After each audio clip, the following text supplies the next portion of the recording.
But you would not believe how many clients I have had who have called me every single week, even though they know it's 60 days.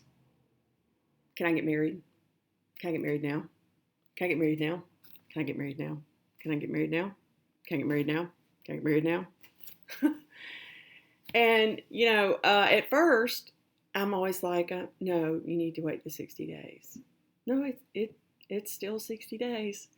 But then, eventually I'm like, do you remember why we wound up in this situation to begin with? Do you remember it was all because of a marriage and then a very bitter divorce? And it's like amnesia. It's like they don't remember that at all. They can't wait to get it started again. And then literally on the day they get married. I've had as probably over 10, maybe 15 people who've done that.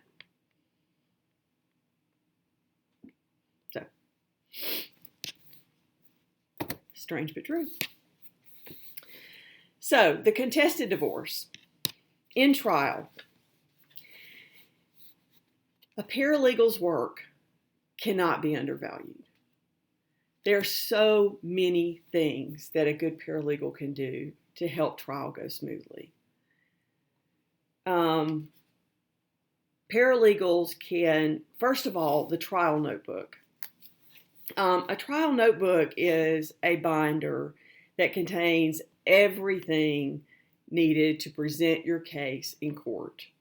It has the pleadings, which are the complaint and the answer, any amended complaints, any and other pleadings. It has any motions and any answers. It has witness lists, deposition summaries, and a description of all the exhibits. And then a paralegal is also responsible for gathering and organizing all the potential exhibits. Now, if you even in a simple case, that is a big, important job. It's the gathering and organization of all the exhibits. Now, if you think about it, whether that's paper or whether it's electronic, that is a big deal. Because being able to turn to your paralegal and say, or even better, just to have them know, when you're presenting testimony, being able to, and have them know you need such and such exhibit and have them give it to you is invaluable. So being able to organize those exhibits for trial and being able to anticipate an attorney's need for those exhibits and have them ready and waiting for them is huge. Also, assisting with witness preparation, whether it be witnesses like third-party witnesses like teachers, counselors, neighbors, friends, anything like that, or it could be probably the lawyer will prep experts, but paralegal is very helpful for helping to prepare the client. Paralegal is going to have a lot of contact with the client, and so your paralegal is going to develop a very good relationship with the client, hopefully, and hopefully build up a lot of trust with the client. So if you end up going to trial, whether or not how comfortable your client feels at trial is going to have to do with having your paralegal there, so that they feel comfortable there because your paralegal is there.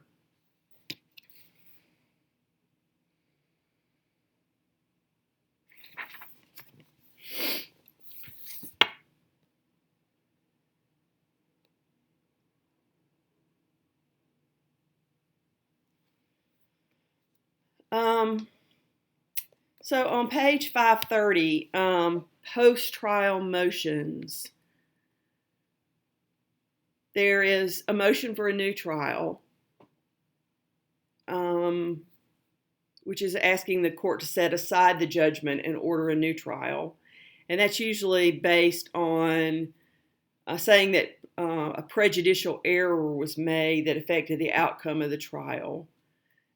That usually has to be made within 10 days after the entry of a judgment. And then there's a motion for relief from the judgment. And in that case, you're asking for relief from a judgment based on mistake, inadvertence, excusable neglect, fraud, or newly discovered evidence, or anything else. It's kind of a catch-all. And there's not a set time. It's more like a reasonable time to make that motion. And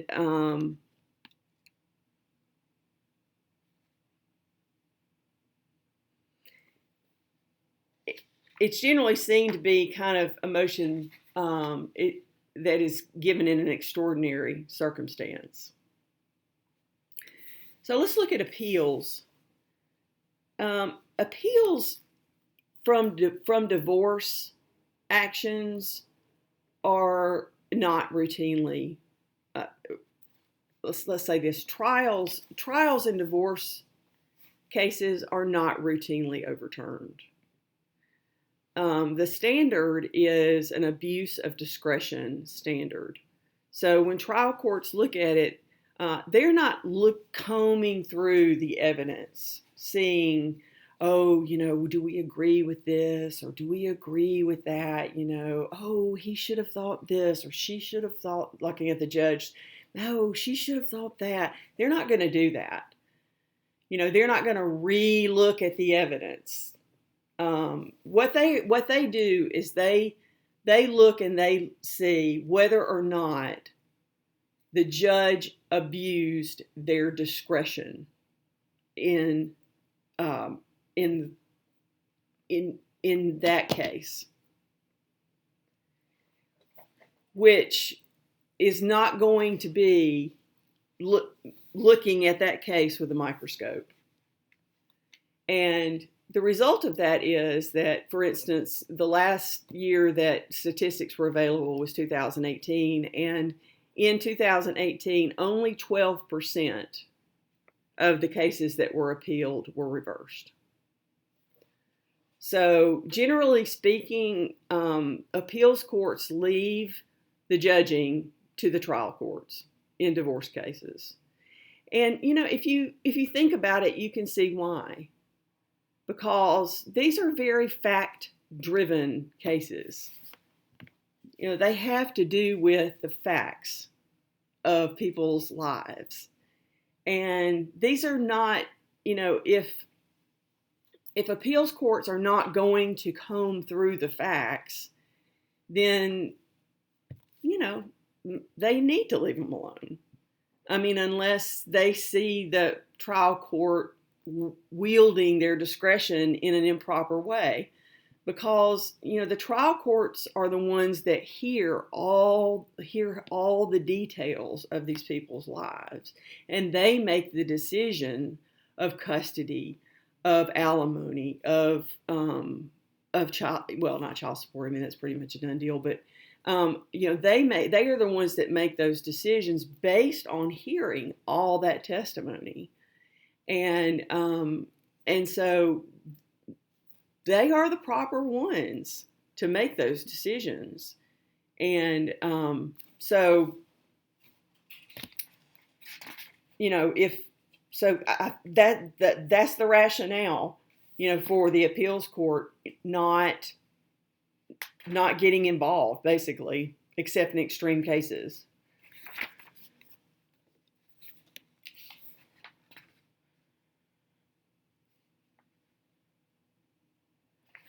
All right. The complaint for contempt on 536. A contempt action is brought to enforce an existing order where a party is in noncompliance.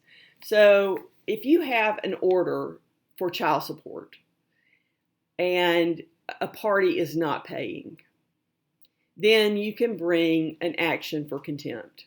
You can file a petition for contempt.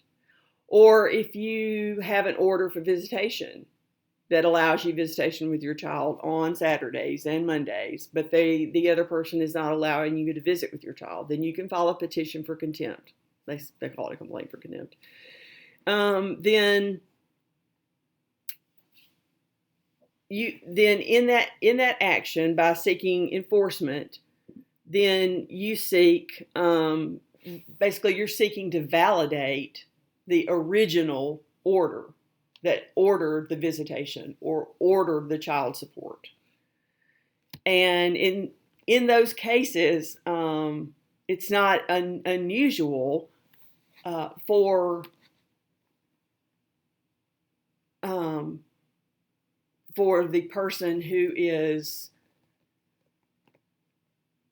not paying the child support, or the person who's not allowing the children to visit, to argue then that the child support was unfair, or that they're not allowing the children to visit because it's unsafe, or the children have ball practice those nights, that circumstances have changed, or there's something wrong with the original order. But generally speaking, the courts are probably not going to be very sympathetic to those arguments. They're going to say, if you want to challenge the original order, then you need to seek to modify that order. You need to file to modify that order. You can't just refuse to comply with the original order. So that is complaint for contempt. And so we finish chapter 10. And we move on to the exciting world of determining parentage. And next week, I am going to talk to you about our family law project. So we will talk about that next Monday. And I'm going to work on getting these videos uploaded. I uploaded the last one as a whole, but these are in little snippets because I kept having people call into my office today. So while I was trying to do the video. So I hope that you've had a good week. I hope you aren't feeling too cooped up wherever you are. I miss seeing you guys and in person. And just feel free to drop me a message and say hi. I miss you guys. I hope you're all doing well. I'll talk to you soon. Bye.